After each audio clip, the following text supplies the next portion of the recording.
one of the hardest, most difficult things to maintain is balance.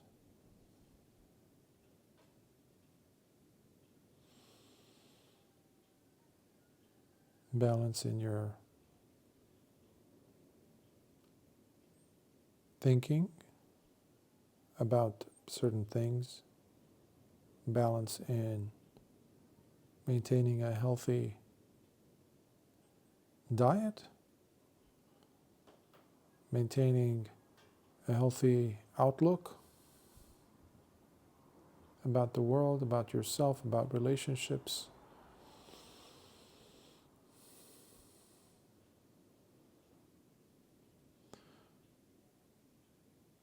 Maintaining a balance in your practice.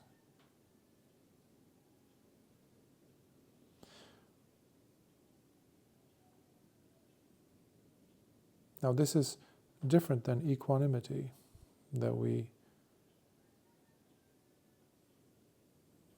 are constantly reintroduced within Buddhism. In Pali the term is upekkha, equanimity. But if you don't have balance, you won't have equanimity to begin with. We need to have a sense of balance, balancing. It's an ongoing, progressive state. It requires tremendous, from the person, trust in oneself. And because we have a tendency of faltering, of losing our amplitude, losing our drive, the energy, the determination, the willfulness to maintain our course, whether it is something, as I said, having to do with the physical body, maintaining a healthy lifestyle such as exercising, eating well, eating healthy,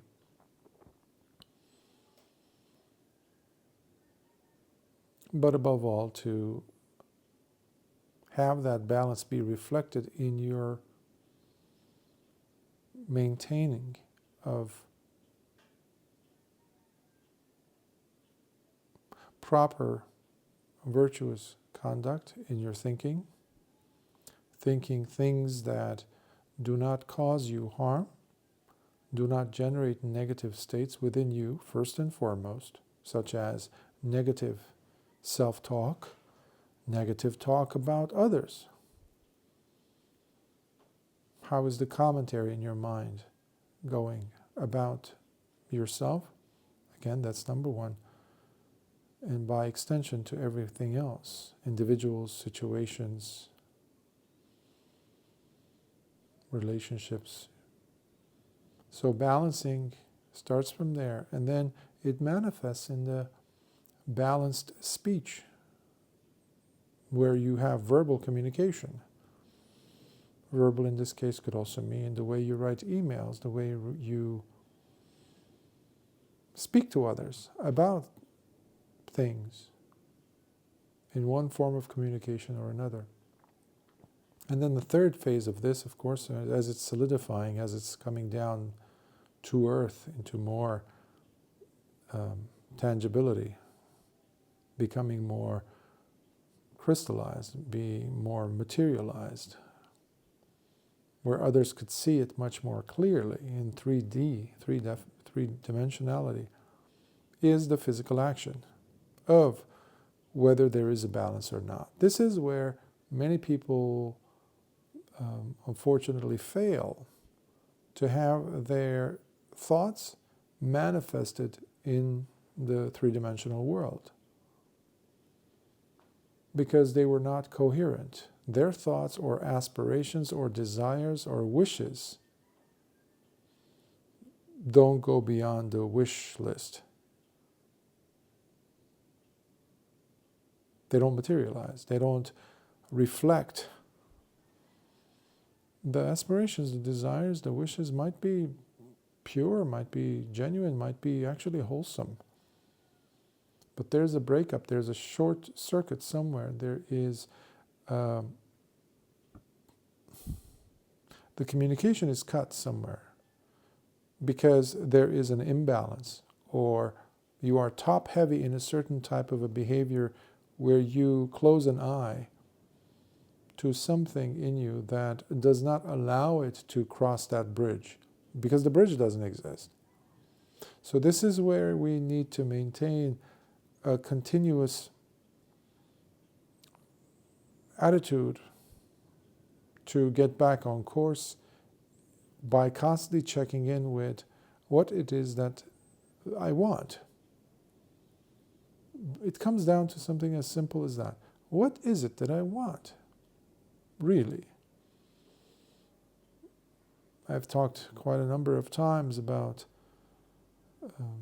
individuals on their deathbed, nursing homes, etc., where nurses and loved ones have asked them what were some of their regrets. The person doesn't have anything else to lose. They're gone. They're on their way out, so they can be honest with themselves.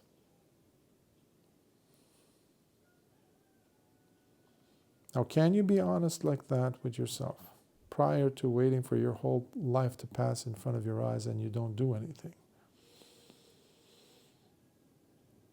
And most of us are living in wishful thinking, dreams, aspirations either of ourselves or those of others. Many of us live through some sacred text or some statement, some ethos, something that's inspiring for us. And we try to always fall back to that, but we never go deeper than just the superficial layer. It's skin deep, that's it. It doesn't go further than that. We don't take it all the way. And that's why there is a incongruency in the breakup, the short circuit I was mentioning about the person's thoughts, intentions, and their actions. That is where the behavioral change occurs. This is why a lot of people are confused when they see someone, they hear someone, or read about the thoughts of someone, and then they see them in real life, up close and personal, and they're shocked because they don't see it matching. The behavior is not there. And the behavior is what I'm talking about, tangibility, where it becomes truly coherent, truly observably real, meaning the thoughts, aspirations, the intentions match real life behavior, conduct. And that changes life. That is what improves the quality of one's life. So without turning it into something esoteric or metaphysical, you can look at your life. It could be something as a few months ago we were asked about New Year's resolutions and their relevancy and their importance in people's lives and why they fail. Well, that's it. Again, here we see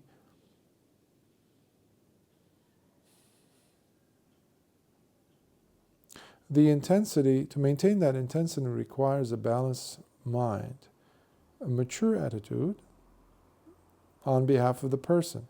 And this comes back to, do you want to live a fulfilling, happy life?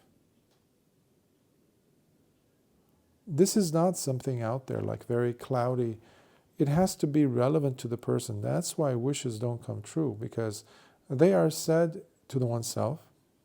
They are had in oneself, in one's mind, being moved at one point or another by reading a book or watching something and hearing someone say something, and you're moved temporarily. Balance cannot be temporarily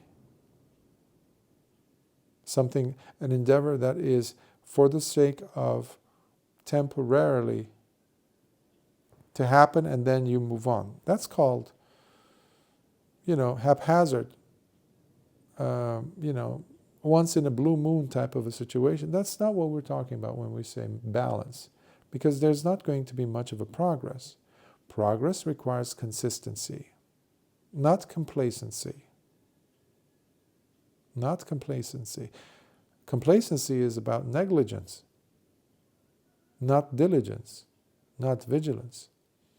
So this is where most of us fail miserably in whatever realm of area of life you can think of. Whatever type of endeavor a person is engaged in. This falls down to, if you want to narrow it down further into something that is more relatable to people, to us in the world, the term can be, I think it would be satisfactory to say, it's integrity. A person who has integrity is a person who is in balance, coherence, congruency. So the thoughts match the words match the actions. Now, this can also reflect in itself in different things that we do, we engage in. It could be a profession. It could be what you do. Let's pick the example of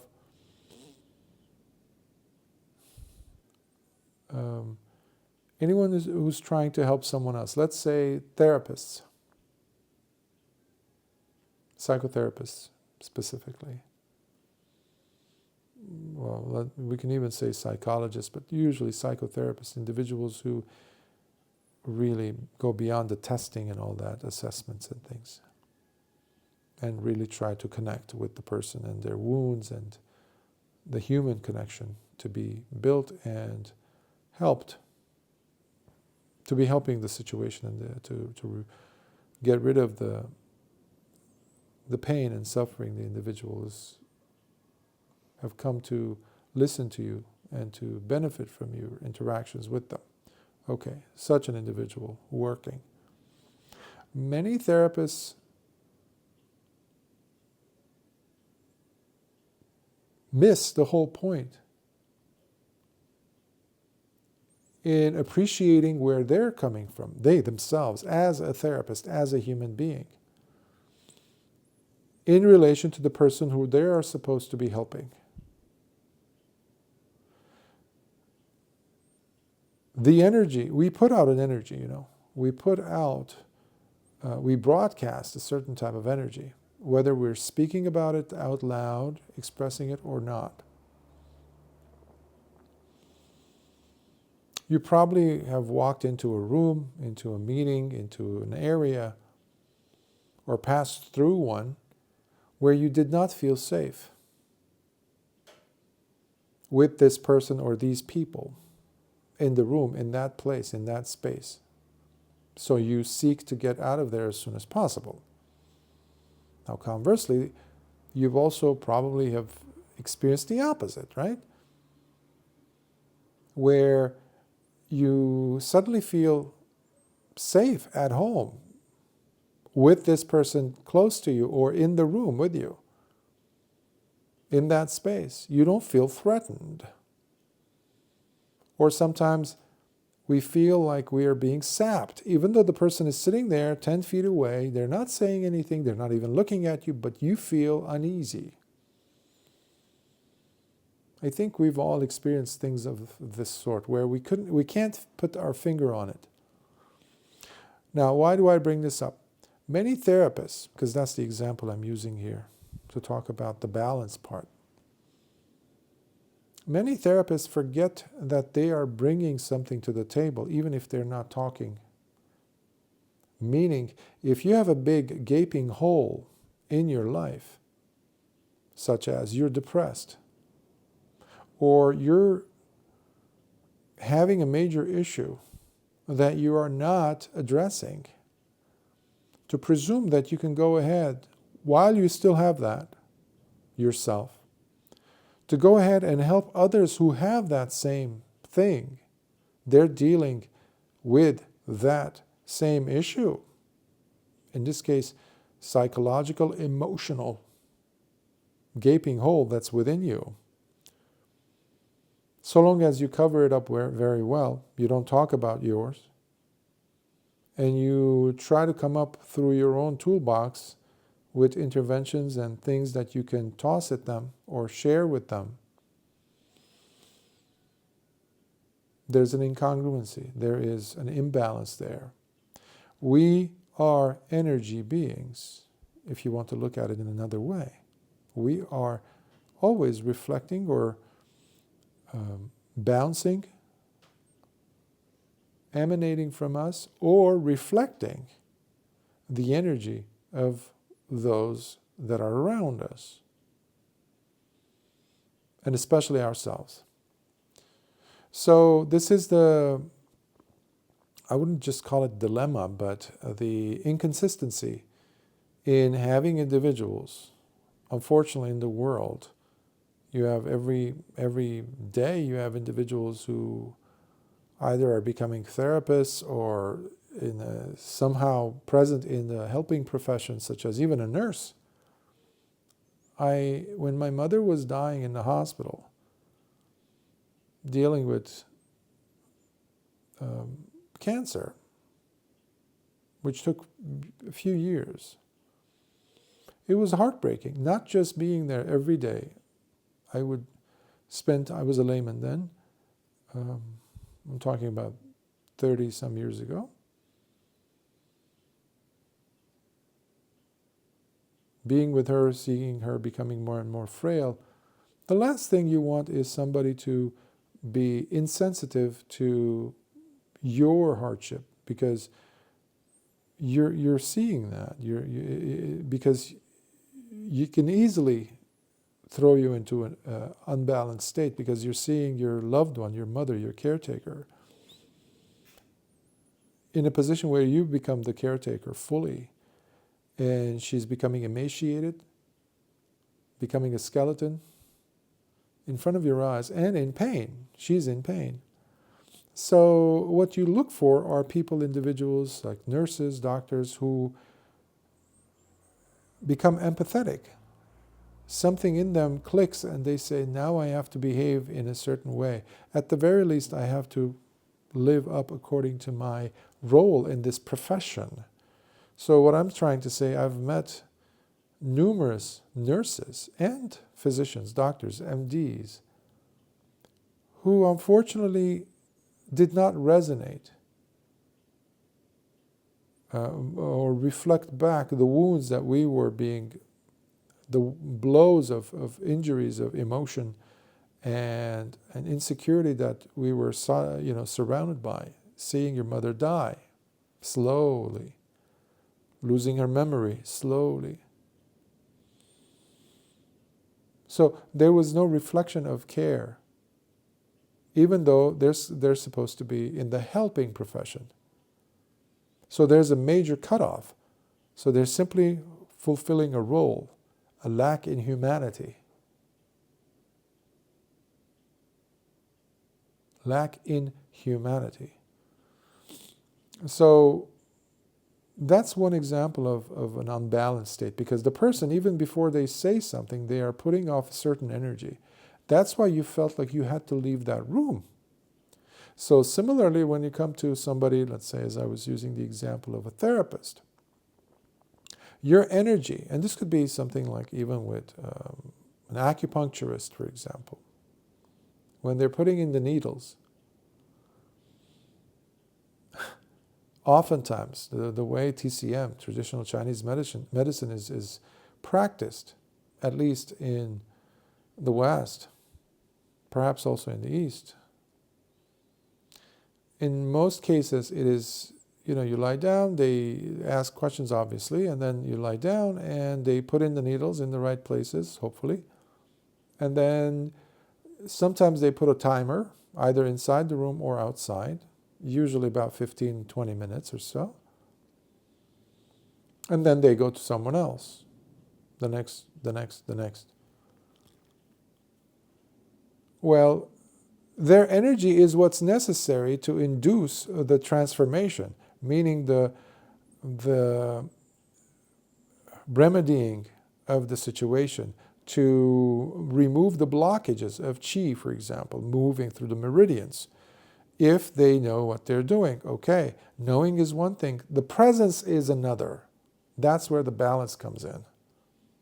Because the energy that's coming through the acupuncturist, the energy has to come through the presence of the acupuncturist. Similarly with the therapist, psychotherapist sitting in the room with you, listening to you. If they have a gaping, huge hole in that part of themselves where they are wounded themselves and they are not able to work through that on their own, help themselves out to recover from it, and therefore close that gaping hole, unless they do that, they won't be able to help the person.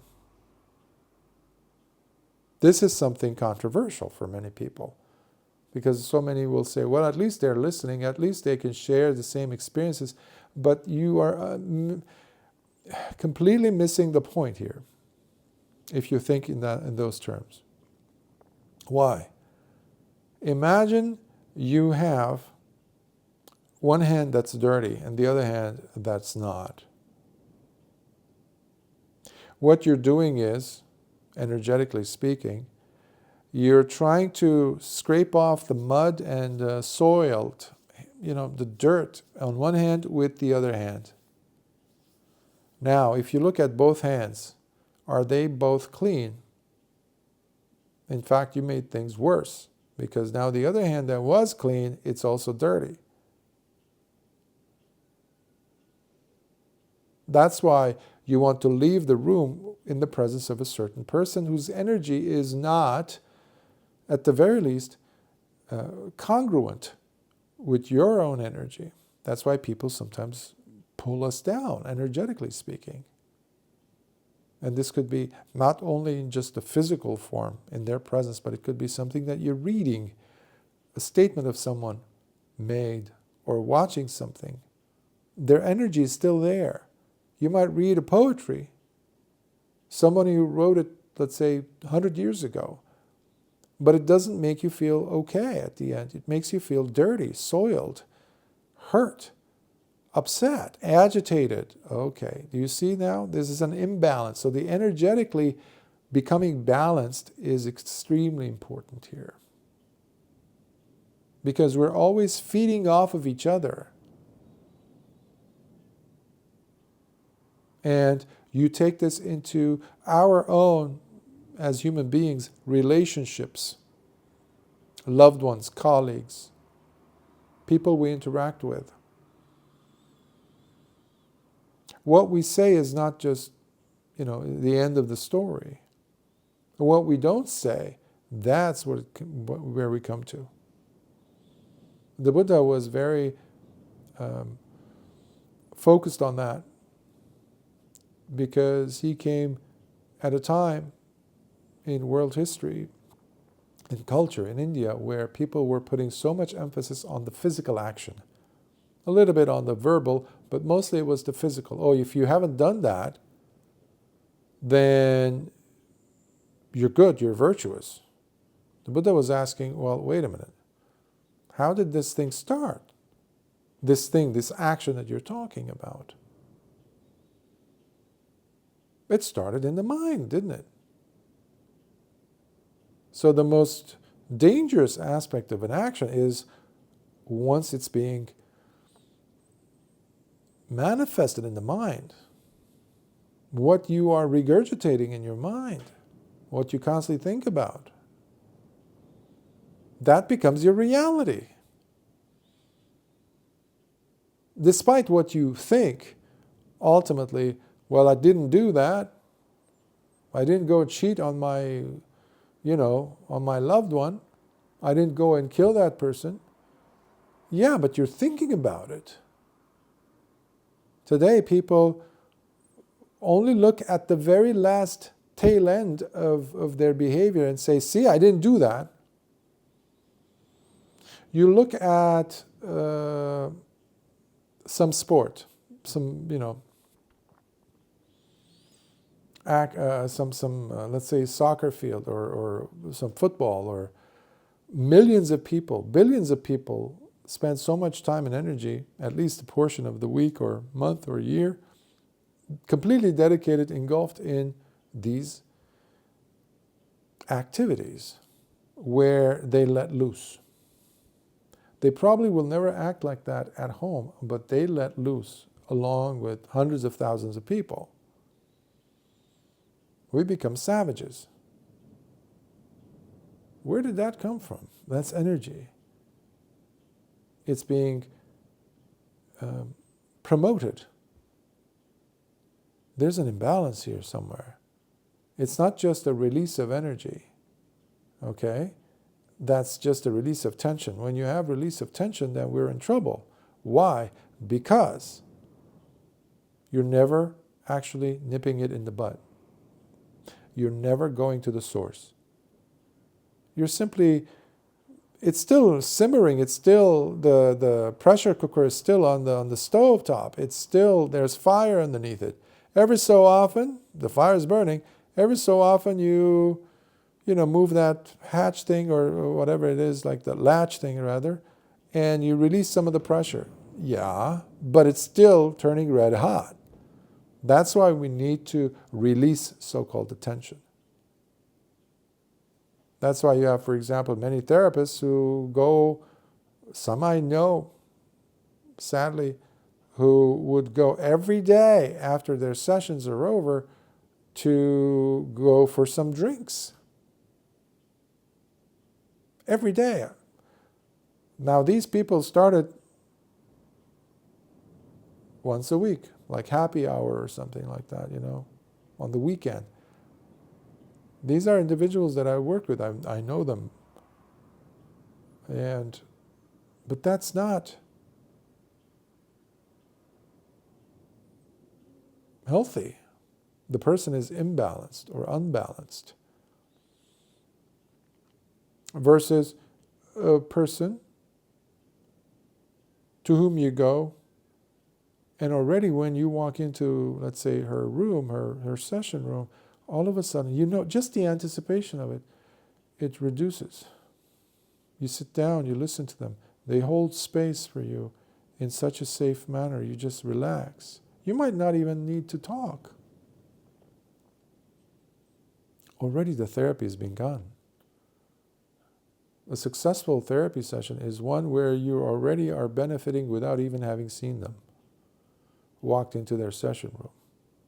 That's a good relationship. There's a good balance there. And that's what ideally is supposed to happen. The changes have begun before the two of you come together. Why? Because the energy of one person is at a higher frequency, okay, versus the other. And they have to be strong to maintain that. And the maintaining part comes in from their authentic living. That means their thoughts, their emotions, their words, and their actions match for the most part. And of course they know what they're doing, but they're living happily. They're not mimicking something else. They're not trying to personify something or someone that they're really not. Otherwise you're going to have this incongruency, imbalance, similarly with the acupuncturist. From this, 10 feet away, the acupuncturist can actually, while they're in the room with you, they're assisting the meridians to get those blockages removed faster. Because it's not the needle that's going to do that, or it's not the massage that's going to do that, it's not the technique that's going to do that. You're in a room with another human being who's facilitating the energy transfer. We're all energy. Oftentimes we forget this. That's why when a person was coming to, let's say, see the Buddha, whether they had seen him before or the first time, they would feel the energy shift happening in them. You have many examples where individuals came in to want to argue or even hit the Buddha, assault. Because they were angry or, something like that. And then the energy shift happens in them. Not just him, but but he was the teacher who personified this, perfectly. So you don't have to go looking for a Buddha. You won't find one anyhow. But you can make that resonance happen in you where it's coming from a place of balance. This has everything to do with healing. And despite your title, whether you're an acupuncturist, nurse, physician, psychotherapist, mechanic, a chef, it really doesn't matter. You're living a balanced life. That means your thoughts, your words, your aspirations, and your actions match. And it's not just temporarily happening. It's like a crest and a trough, like a fluctuating. No. It can have a soft curve to it, but over time it needs to be maintained through practice. That's why we practice. That's why we call this the training. The 3 trainings, sila, which is the practice of proper morality, virtue, not for the sake of someone else. Primarily it's for you, to create that resonance, to have that, you're working towards becoming integrated, integrity, or virtuous, becoming or living a virtuous life. And you can't have virtuous thoughts without also having be reflected in your speech, whatever kind of speech or communication you use. So your words are going to also be virtuous. And especially the physical actions, your behavior, your conduct, you're going to cut off from your life certain behaviors and not feel guilty about it. Why? Because they match your thoughts as to what kind of a life you want to be living. So you don't have regrets at the end of your life. And then you start working. The second training would be the mind. Already you're working with the mind anyhow when you're working with virtue, to become virtuous. Virtue also is a synonym for being happy, Many people don't consider this. You can't be virtuous and upset. It doesn't work. You can't be happy and want to kill someone. It doesn't work. It doesn't work. You can't be sad while you're telling someone to be happy. This takes us to the therapy situations I was mentioning. And when you have this integrity, these are words, right? But they're reflective of states of mind, specifically to have that balanced mind, which means you're contented, you're settled in your mind, in your heart. Now when you have these 2, we call it sila, the first one, which is virtue, morality, living with it, that is. And you're the only one responsible for that, by the way. And you're the only one ultimately that has to answer to that principle. And the second is the mind cultivation, bhavana, or samadhi, cultivation of the mind. These 2, when you have them solidly present in your life, maintained with consistency, then your outlook changes every single day. What I mean by that is wisdom rises in you. And this is where the personality change occurs. You need to have all 3. You can't miss one. You can't just keep trying to be generous, for example, while you're living an immoral life, while you're causing hardship in people's lives, while you're speaking lies or falsehood or trying to break people apart, or not having wisdom. Well, I'm doing this, or I'm doing good deeds. No, it doesn't work like that. It's incongruent. It's not going to work. Nothing comes out of it ultimately that's significantly going to change anything long term. So This is key. Balance. Does that help?